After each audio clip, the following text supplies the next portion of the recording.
I have UNC now going to the Sweet 16. Turncoat. I'm a plastic bag in the wind. I really should have done a lot more research before I fill out that bracket. God. Speaking of March Madness, 17 years ago today, the legend himself, Steph Curry, dropped 40 points on Gonzaga to lead Davidson to its first March Madness win in nearly 40 years. And that's the cool thing about March Madness. It creates superstars. This one, not on the court, but the team manager for McNeese State, Amir Khan. Scott right here. Scott watching Creighton destroy my bracket, March Madness. I think I saw this and I retweeted it at you because it made me think of you, Scott. Well, look, okay, I gotta add, on top of my toddler saying she really liked the Redbird, watching the Big East final against the Red Storm and everything like that, I was slightly unimpressed with Creighton and their inability to put the ball in the bucket, even though I know they can. I think that's what ultimately pushed me over the edge because St. John's, played poorly even and still beat Creighton in the Big East tournament. So I was like, you know what? I think Louisville is going to go on a run here. Underseeded.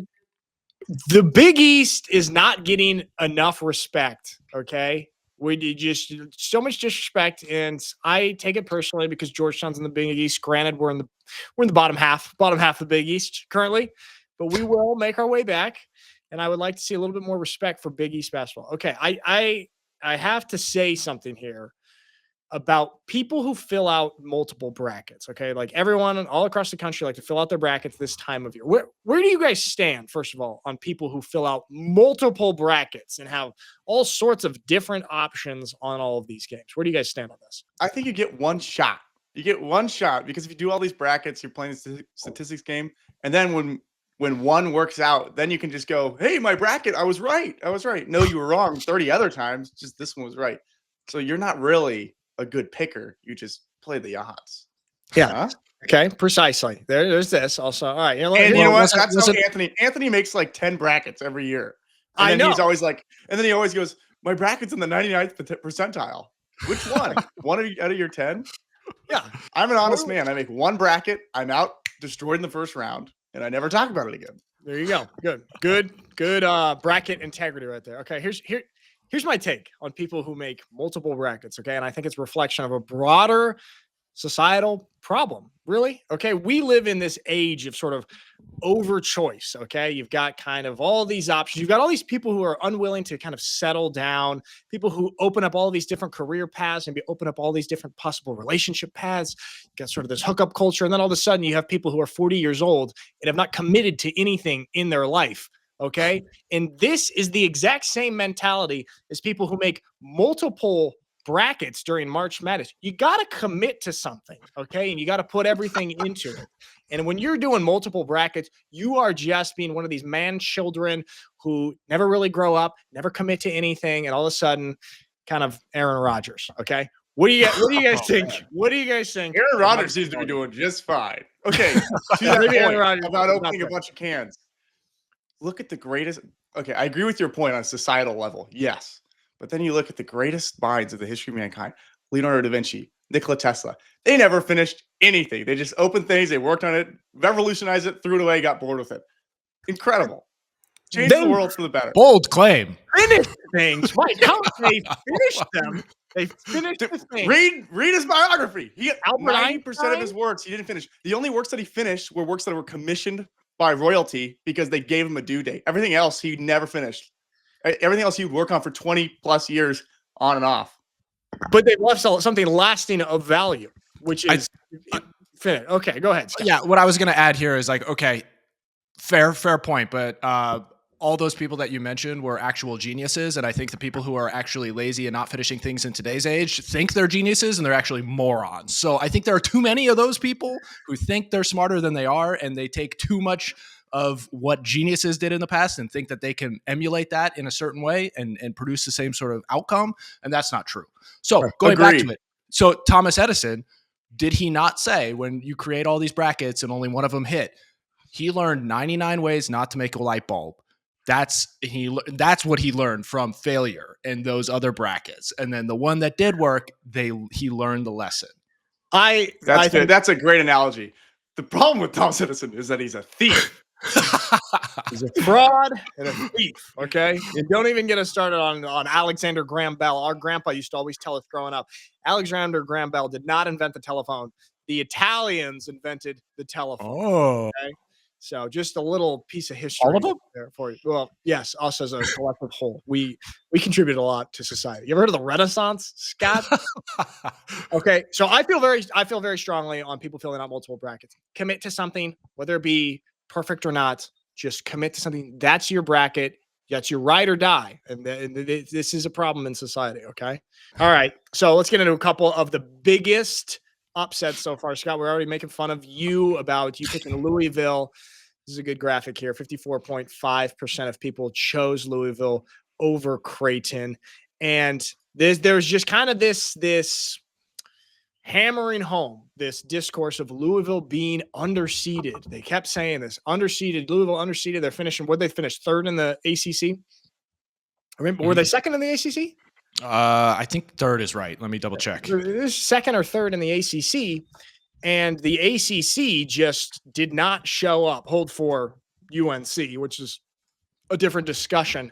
But I'm wondering where you guys stand on this, okay? The fact that the ACC is actually just completely overrated, hold for perhaps Duke. This year, they're absolutely having a down year. And I think it's been a slightly downward trend but only insofar as like the other conferences are starting to tick up. And I think it's the proliferation of NIL and the proliferation of talent across the board. They're looking for different areas in which guys can go and succeed. So I mentioned in last episode, the WCC, like that's one of those conferences that gets some dudes that, especially during the transfer era and the transfer portal, they're getting a lot of guys from bigger name schools to come and play and outperform and get a bid. So ACC, I think they're up against it right now. And I know Rick Pitino actually came out and said something the other day along the lines of, hey, look, obviously the SEC is a massive conference now with them absorbing a lot of Pac-12 teams at the same time and then some Big 12 teams as well. And he was mentioning that the Big East and the ACC should consider merging in order to like create a Voltron of a conference in powerhouse. So ultimately it all comes down to like football money and how that'll all shake out. I would actually love that if they merge. I mean, okay, on one hand, I would hate it because we are kind of going in a weird direction, but just because I'm saying, okay, this is the reality of college sports nowadays, and we see the Pac-12 basically merge with the Big Ten and these mega conferences emerging. Well, that would be a really, really interesting conference, especially when it comes to basketball. I mean, you throw in some of those schools together of Duke, UNC, very, very disappointing Louisville and Clemson, and then you get your UConns and your Creightons, and shout out Georgetown when we come back. Speaking of March Madness, 17 years ago today, the legend himself, Steph Curry, dropped 40 points on Gonzaga to lead Davidson to its first March Madness win in nearly 40 years. They're saying this was the birth of a superstar. We all remember this when Steph went off in March Madness. Small college Davidson. This is what I hope comes out of Amir Khan and his NIL deal. He gets a chance to step on the court and do something just spectacular like this. Amir Khan, the next Steph Curry. You heard it here first, and that's the cool thing about March Madness. It creates superstars. Yeah, or I mean, in this sense, it created him. Yeah, but I think he was already formed beforehand because I mean he obviously just lit it up going 40 on a top ranked team in Gonzaga then. And it's like, he hasn't even stopped. There wasn't even like a real blip on the radar outside of his first 2-3 years in the NBA. Yeah. But even then he was still averaging 17 and a half, 18 and a half. And then I think in the third year he got injured or something like that. But I mean, the guy has only been just meteoric rise ever since this moment. Absolute baller, Steph Curry. This is a great era of basketball. Also, I love the baggy jerseys. Big short, the long cool. Shorts. And look here's another thing. Look, they all have their own individual personalities. Isn't that something to take notice? Mikey hates the basketball personality developing the unipersonality of cool, good basketball. Starts in AAU. Yeah, people start walking on their heels, dragging their slides. Don't get Mikey started on this. Okay. All right. So there's Steph, the birth of a superstar. And we're also seeing in real time the birth of another superstar from March Madness. This one, not on the court, but the team manager for McNeese State, Amir Khan. All right. And here he has been going completely viral with McNeese State. Okay. This guy he's their team manager. All right. And he has become like a viral sensation because of stuff like this. Okay. This is them coming out. Led out by their viral sensation, Amir Khan, the only manager to have an NIL deal. This is a story made for March. I got a lot to say about this. First of all right. You give me your guys' opinions before I go off on a rant about this. I have some positive and some negative to say about this, but where do you guys stand on this? I don't want to sound mean, but it kind of looks like a Make-A-Wish type of scenario where are the guys really inspired by being let out by this guy? Is this somebody that's garnering like inspiration for these guys? Let's go out and win. Follow this guy out of the court. But maybe I think it's cool that team managers are getting NIL. I think Bobby Boucher would have a field day in today's era. I think it's actually really cool that they're giving deals to these guys. He's groundbreaking, is what it is. There you go. Well, at least Bobby Boucher, he ended up at least producing for the team that he was managing and waterboying for. Yeah, so like, there's an element of that. Let's throw him on the court, see what he's got, Amir. Yeah, I don't think that's going to be good. I do not. It's part of the deal. Yeah, I'm not sure Amir is going to be putting out. There are clips. I wish I had him in here. This is part of the reason that he started to go viral in the first place is that he was, wearing pads at practice and like helping guys through drills, like getting through collision and contact as they're trying to put up shots. And he was just getting knocked over onto the ground. On one hand, here's where I say I like this. I think there are so many people surrounding sports and sports teams that have to contribute to the team outside of what actually goes on the court or on the field or on the ice, like the actual people that play and the coaches. So many surrounding, supporting staff that sports at the level that we like to enjoy them could not be possible without these people, like the managers, like the trainers and stuff. And on one hand, on this hand, I think that's so cool that this guy is getting so much attention and kind of respect for the position of manager to the point where he's even getting NIL deals. And, maybe there's a little bit of fun with it and irony with it, but it's happening. And this guy is actually getting sort of, approval of the value that he adds to the organization. On the other hand, and this made me throw up one of my greatest banger tweets, I think, of all time. Okay. The fact that the McNeese State manager is getting an NIL deal makes me to believe that there is a bubble in the name, image, and likeness deals that are going out. We've talked about this a ton on this podcast of, okay, yes, there needed to be a change in college sports and players need to be compensated, but there are no guardrails and it has become the Wild West. And I think that this is a great example of a completely inflated situation to the point where we're giving NIL deals to team managers. And I think that this is kind of one of the signals. Michael Burry in The Big Short says, okay, there's a bubble and this is going to kind of come crashing down in the foreseeable future. What do you think about that? Well, to your first point, I would agree with you. I think it's endearing that the guys who may not get any light ever, and the guys who put the work in do a lot of the grunt work. That's not necessarily like the prettiest, towels, cleaning jerseys, doing all that kind of stuff. They're actually getting some shine. So like in the same way that we shouted out Josh Allen for giving Slick Rick a shout out in his MVP conversation, like this is actually kind of cool because it's like Amir is getting shine. He's getting literally paid for his services and what he does for the team and helping them prepare for games. So like that is cool. But at the same time, like I think with this one, to your bubble point, I don't know if there's an entire bubble because this is a little different. This is like a marketing campaign for the university, for the team, and probably for the brands that are creating these deals. So it's like, I don't know, Buffalo Wild Wings has been really adamant about doing this with people who may be outside of the realm, like retired players or people who may not be on the court or the field right now. So like that's more of a marketing campaign for them and them seizing the moment of virality. True. That is a good point. I mean, essentially, you could look at this as him. I guess you could separate this from sort of the traditional NIL stuff and just look at his as, okay, he's being positioned as an influencer of sorts. He has a lot of attention on him right now. That is also one of the cool things about March Madness is that you sometimes do get kind of these untraditional stars. I mean, it's obviously pretty short-lived, but these people, these stories that happen kind of exclusively in March Madness because of the unique nature of the tournament,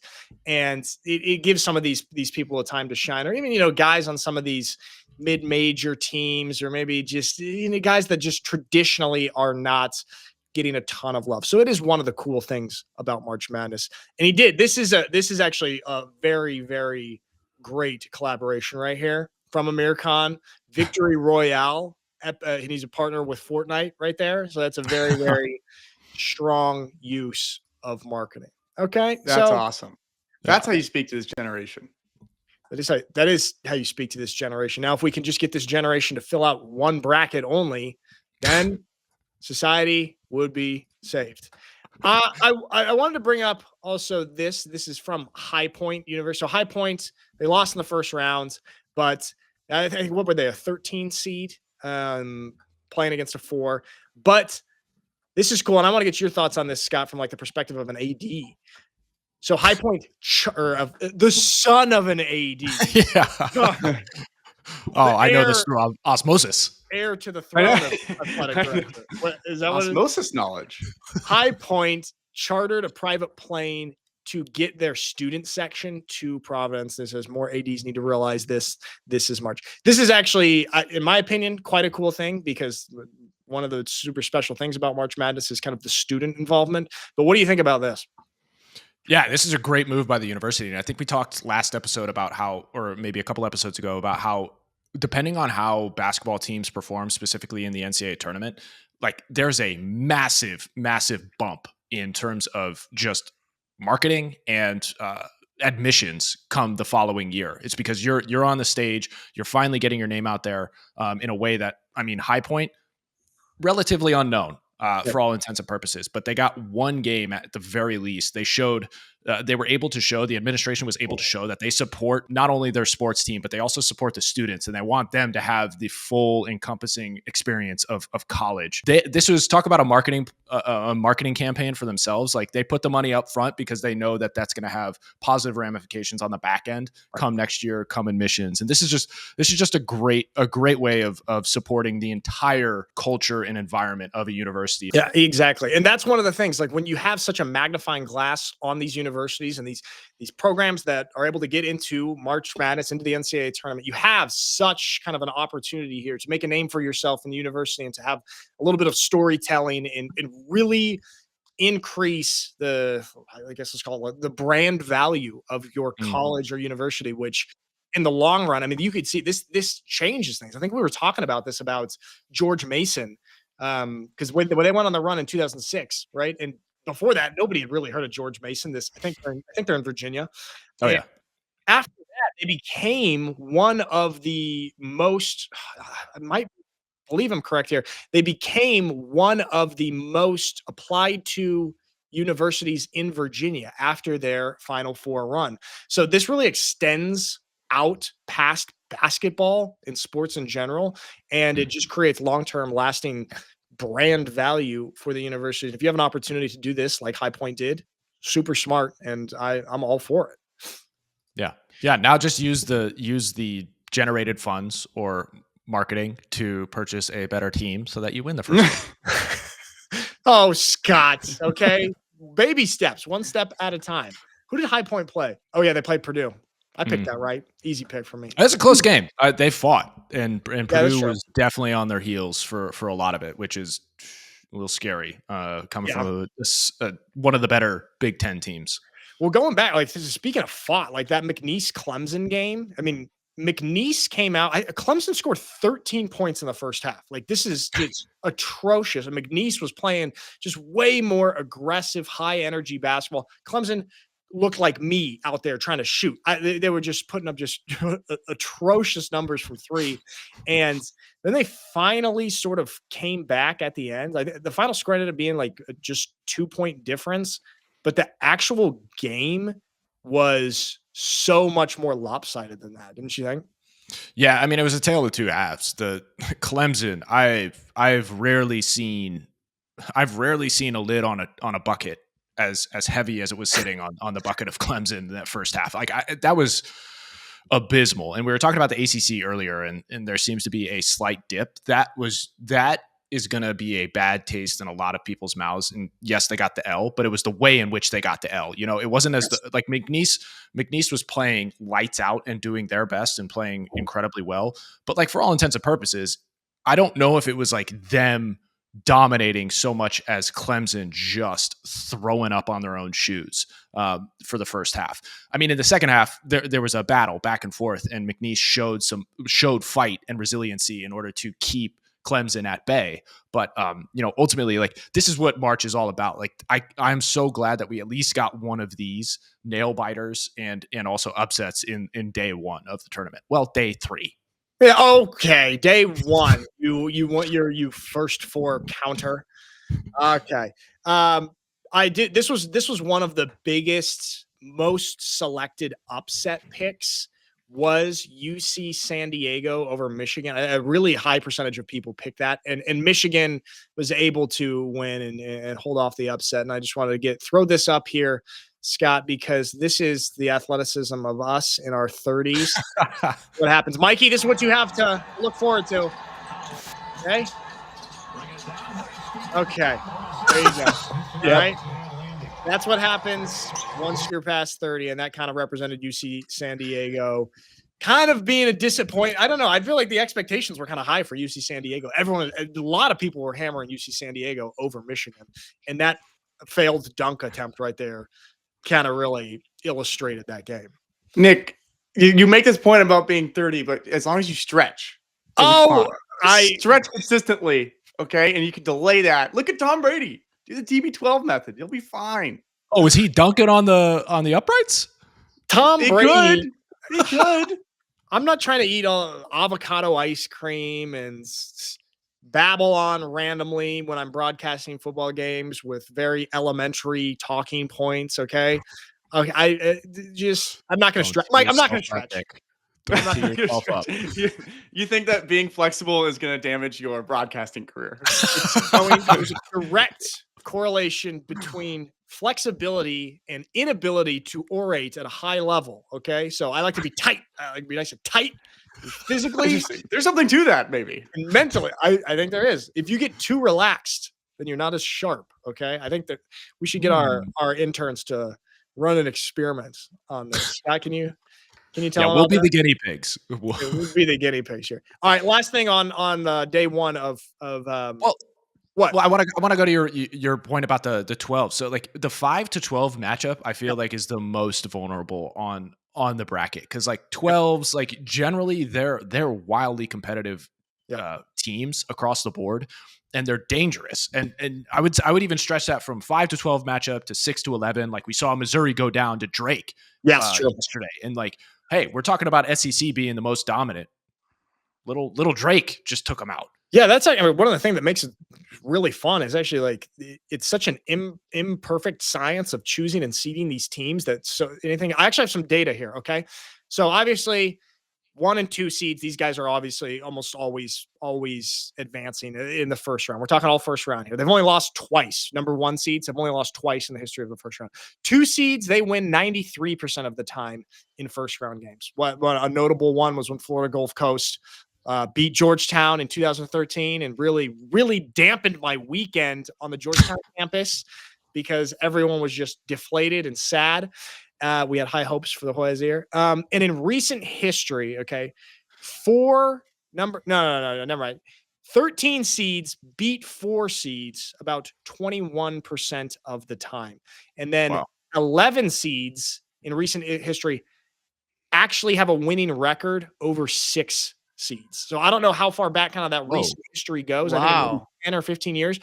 but they actually are over 50%, 11 seeds over 6 seeds. So like these ones are so just attractive to pick as upsets.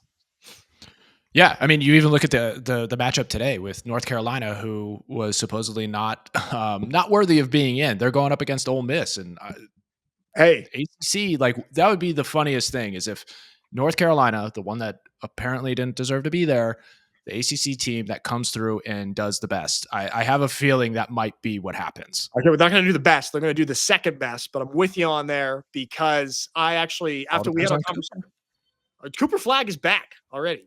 He's fine. Okay, so Duke is going to perform the best out of the ACC teams. But our buddies at UNC, actually, after our conversation on what's today, Wednesday, or after our conversation on Wednesday, days of the week get kind of blurry in Germany. You okay? It's a little different here. What day is it in Germany? They're really far ahead. We have different days here. I switched and I have UNC winning. I think I have UNC now going to the Sweet 16. Okay, I think they're playing with a vengeance. Turncoat. I am a turncoat. Yeah, I'm a plastic bag in the wind. Whatever way the trends are going, I'll go that. I really should have done a lot more research before I fill out that bracket. Gosh. No, Mike. Okay. Back to the point about filling out a lot of brackets. Okay. I should have filled out a lot of brackets because I did no research. That's how I cover my bases. You either do a lot of research and do one, or you just throw a bunch at the wall and hope one sticks. See what sticks. No, I respect that even though you didn't do a lot of research, that you stuck with one bracket. You're combating this trend in society of people unwilling to make decisions. Scott, how many brackets did you do?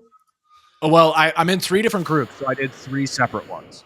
Okay, it's fine to do that if you're in different groups. I would encourage you to choose the same choices in each group to have a little bit of consistency and integrity within your bracket selection. But I think it's okay if you're in different groups. I see your encouragement and I dismiss it. I would like you. No. You will accept my encouragement. Okay. Your encouragement has been dismissed. Do it now. You accept my encouragement and you feel happy that I encouraged you and I approved of your decisions in your bracket. Okay. Who are you in groups with? Besides us. Family, extended family, work, all the above. That's 4, I know, but you named more than 3 different units in your life. Numbers. No, I used one that I think it was ours in one of the family ones. Okay. You used ours. Okay. So you had some consistency there. All right. How's the Williams family one looking right now? Who's in first? Do you know? I don't know who's in first, but I know I am in last. Okay. Well, it's just like the No Warmup group. So consistent all around. Good job, Scott. Last thing on this on day 1 or day 3 of the tournament. It's just I just wanted to give a shout out here to the Catholic schools. So far, 2-0. 2-0 in the first rounds. We'll see how Marquette fares. Who's Marquette playing? Hold on, let me see. Oh, this is a dangerous one. They're up against New Mexico, the Lobos. Oh yeah. Rick Pitino's son coaching New Mexico. They're actually kind of a sneaky team. Yeah. I think Marquette as well is they're a sneaky team in their own right, but I'm kind of sad to see both these teams going up against one another because I felt like they could have been wrecking balls for as much as my expertise goes. I respect your expertise. All right, we'll see how Marquette does against New Mexico. But shout out to Saint schools really always seem to do well under pressure. What is that? That's why I picked St. John's to go all the way because they have their patron saint backing them on the court. I was going to say they have faith in themselves. Yeah, that's it. Something greater. That's what it is. Okay, yeah. What do we? Oh, that's the word. Good. Shout out to the Catholic schools. Let's go Marquette. And Georgetown, just get better at basketball. Yeah, I'm sick of just riding on the 1984 national championship. We've done nothing since then. Scott, last thing, Yale lost. Okay. Sorry. Just had to bring it up. In honor of you, Scott, I picked them in my record. I actually got them, I think, like 2 or 3 rounds in deep because I believed in your school. Oh, no. And they betrayed me. Scott personally has betrayed you, Mike. I don't know if you could ever trust him again. So, do you mind making a call or something? Okay. All right. I'll call Coach Jones. Call Yeah, Coach come on, Jones. You can fix my Coach Scott again. Stop calling me. All right, that's what we got on day one of the tournament. We got the remainder of the first round and a lot of more action. We're going to be talking more college basketball and March Madness. But let's hit a couple football things here because this was pretty interesting. That NFL teams, obviously in the offseason, they can propose different rule changes. And here are the rule. Oh, sorry. Here we go. Here are rule changes proposed by different teams. So we have one from the Packers, one from the Lions, and one from the Eagles. Packers have proposed to ban the brotherly shove / tush push that the Eagles have made very famous and been really successful with. The Lions, their proposal, remove automatic first down for defensive holding and illegal contact penalties. And then the Eagles have proposed to change the overtime rules of the regular season to the postseason so that they're saying and that both teams get possession. I've got some extra to say about the Lions one here, but first glance, what are your thoughts on this? I think the Packers one is absolute bogus. Like I don't think banning a play like the tush push, which is just like a QB sneak done properly. I think removing that is dumb. I think the Lions one makes a lot of sense. I think the automatic first downs and putting so much game-changing power in the hands of a fallible ref is tough. Like I think the Lions have serious legs to stand on there. And then the last one, yeah, that one makes sense to me too. It's just like if you're going to change it for one part of the season, just have it for the entirety. So there's not this confusion. You know, not every player knows like the X's and O's in terms of the rule book per se. And like that was actually evident a couple of years ago with the Bills and Chiefs game. Like guys didn't know that the game was over or things along that line. So it's like, so long as everybody's on the same page with the rules, I think that's smart, a smart move. Well, let me push back a little bit on this, on the overtime one. I know what you're saying right there, but the argument for having a tighter and shorter overtime in the regular season is to not create basically extra quarters for players in some of these lower stakes games. And so the argument is to kind of avoid overuse, wear and tear, and creating more injury possibilities for players in the regular season. Obviously in the postseason, you have to elevate it and give both teams the equal shot. But in the regular season, because how often do we even go to over? I wish I knew that stat. Mike, could you look that up maybe? How often we go into overtime in the regular season? Yeah.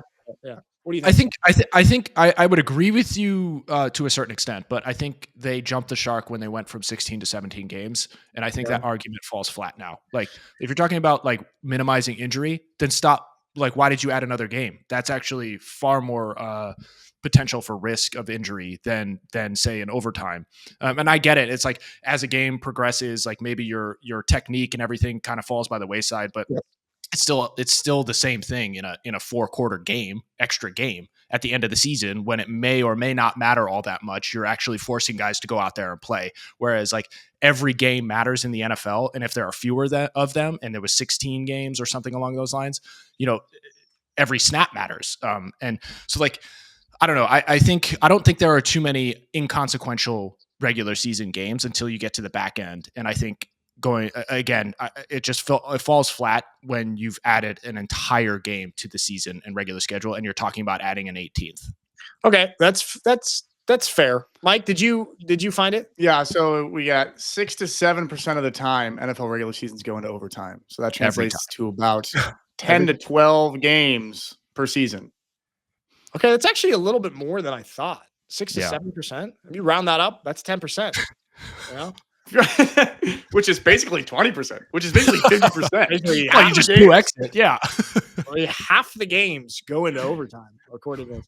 Okay. I am with you there. I don't know. I could nitpick and say, well, the reality, we have the games already, and why not just, or why would you continue to open the floodgates and add more quarters? I don't know. Another element to this is that because every regular season game is so consequential and so important, I think it actually does matter to not just let it fall to a coin flip. I think having teams get both possessions actually turns out the best outcome of the game as opposed to relying on a flip of a coin.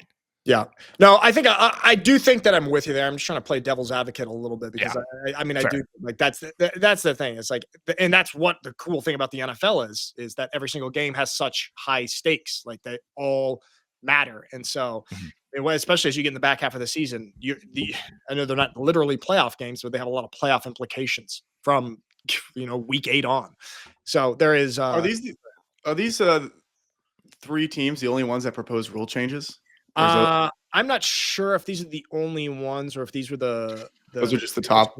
Yeah. Yeah. I can imagine these just being the top, but I think it's also a team proposes and then similar to like a bill when it's introduced, like people attach their name. So I think there are probably other organizations and teams that are joining up with these 3. It's interesting. All NFC teams. NFC. Oh, can we change the rules? It's like, all right, AFC just grind. Rules suck. AFC North. You ever think a team from the AFC North would try and change the rules? No. Maybe the Browns now that they're going to play indoor stadium. No, it's shut up and play the game. That's how the AFC deals with it. That's all right. Here's the thing I was going to say about the Lions. So the reason that the Lions proposed this, Lions want to get rid of auto first downs for defensive holding and illegal contact penalties. I wonder why that is. It's because the Lions commit by far the most of these penalties in the NFL. This rule would disproportionately help them compared to other teams, especially compared to the NFC North. They really in the NFC North. If you're looking for those just listening, Detroit has committed 26. They're number 1 in the NFL. The next closest in the NFC North is Green Bay at 15. And then Chicago and Minnesota are the bottom 3 in the league at committing these. So that's hilarious. Coming from the Lions is just a bit suspicious. Well, they went through all the trouble to propose this rule change rather than just adding a 5-minute Indy period where they practice not doing the penalty. Okay, put up a couple pieces of tape during a team meeting and say, all right, don't do this anymore. That's it. But they went this whole route of, we should change the rules instead. There's just club each of their hands during every practice so they can't grab. Okay, sorry. Go ahead, Scott. I was gonna say I think this is a little disingenuous because Chicago, I mean, they may have only had 9 of those penalties, but they also were the most porous offensive line, so the chances of them even getting a hand on a defender was actually quite low. So I was going to say is I am opposed to ever adding any sort of indie drill. So I'm actually for the Lions on going the route of, let's try and change the rule instead of adding another 5-minute indie drill.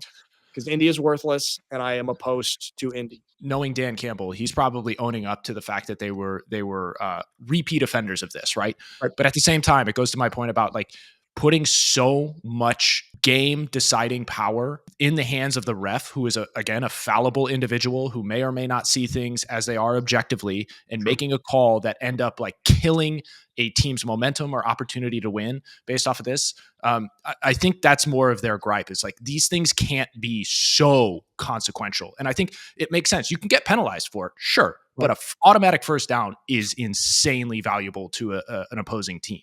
Yeah, that's true. I mean, it with like the more that a officiating crew has power or influence over the game, the worse that is. And like, we wanted to have them just be able to set the guardrails and let people play. So I am with you there. It's just funny that the team that commits the most in the NFL is like, we should change this rule.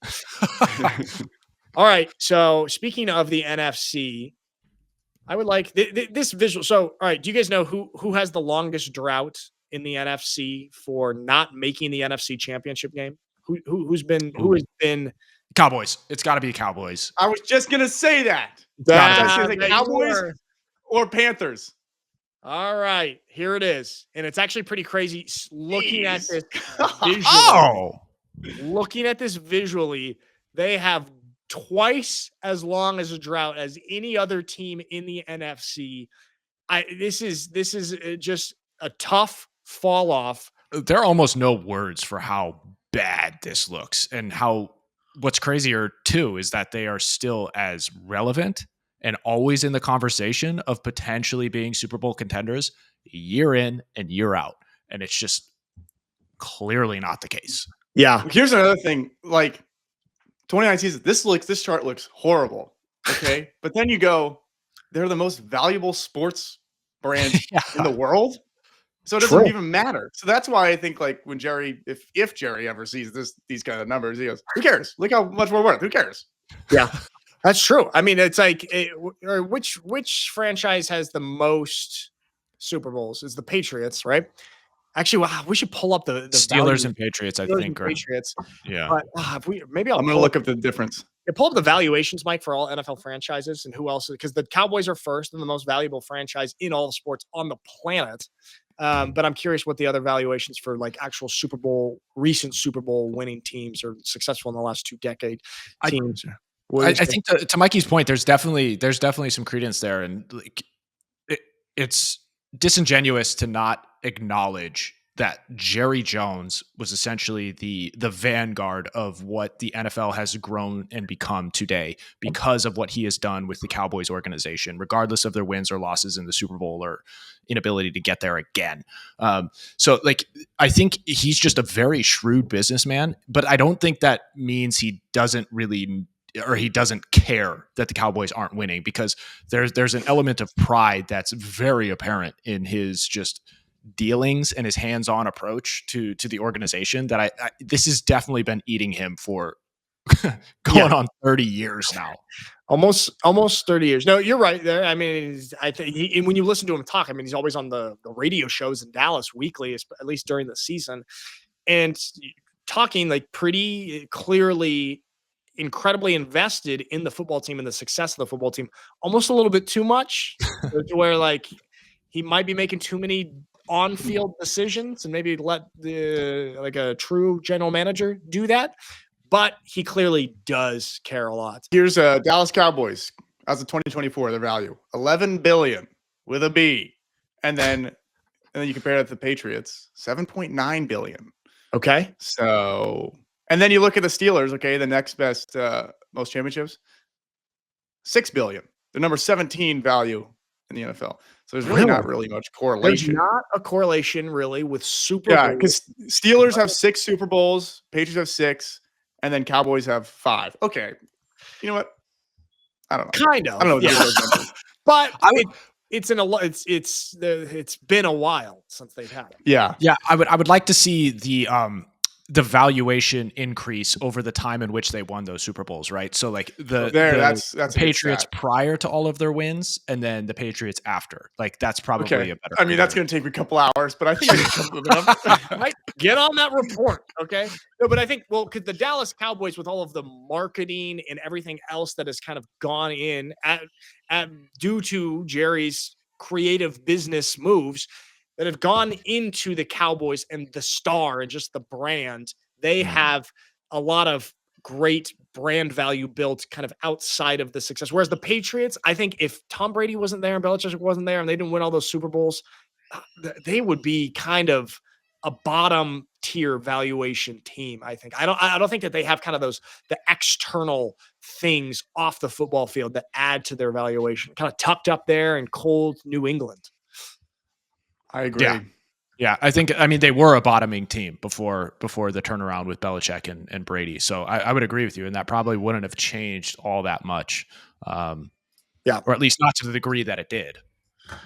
So we'll see. 29 years for the Dallas Cowboys. Maybe next year. We'll see what's going on there. I have one final thing with the NFL before we go. And it's just because this is really quite a bit of nonsense here, but I just wanted to do a quick shot at the Browns, as I tend to do. Somebody asked AI who's going to win the next 50 Super Bowls. And just to be clear, AI projects 6 NFL teams that currently don't even exist to win the Super Bowl multiple times in the next 50 years, but not the Browns once. So, Scott, the disrespect for Cleveland Browns. Who made this AI? Extends to artificial intelligence. This thing has the accumulation of all human knowledge and information ever created or ever been in existence, and they are not feeling confident about the Browns in the next 50 years. What do you have to say for yourself? For myself, I did this. Well, Scott, first off, you'll all see once this whole internet fad is over. Yeah. They need to AI needs to figure out what is it, the emotional intelligence aspect of things, and give the Browns a Make-A-Wish. I don't just throw it in there as like 2032 or something. I don't know. That might be too soon. Call it 2042. 2032 is when the Cowboys finally okay. So Jerry's gonna have to go another 7 more years before he gets it. And then we've got the Aztecs in 2042. And the then Jets win it before us? The Jets. Oh. Scott, that shouldn't be your biggest concern. The biggest concern should be that teams that don't exist win it before you guys. Okay. I got to start placing some bets. Say I. Put a bet on the Aztecs, 2042 and 2049. They're going to be great in the 40s. All right. So there we have it. Just my daily shot at the Browns. I don't even try to do that, Scott. Like that just comes up naturally in my Twitter feed, and I cannot help but bookmark those. And it would be irresponsible of me to not include it. All right. I'll try to not do that on the next show on Monday. So we got more March Madness that's going on. Hopefully your guys' brackets improve a little bit, catch up to me. Scott, yours a little bit hopeless with the Louisville. I'm sorry. There's hope. Okay. Hope. I'm rooting for you. All right, everybody. Thank you for watching, and we'll see you on the next one.